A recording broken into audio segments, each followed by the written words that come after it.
The internet will tell you to always make your rear PC fan exhaust, but there's actually a case for flipping it to intake that nobody really talks about. The standard setup has been front intake and rear exhaust for decades because hot air rises and you want front to back airflow.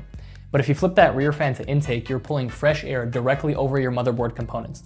The problem is that most GPUs exhaust hot air upward, so a rear intake fan ends up sucking that GPU heat right back into the case.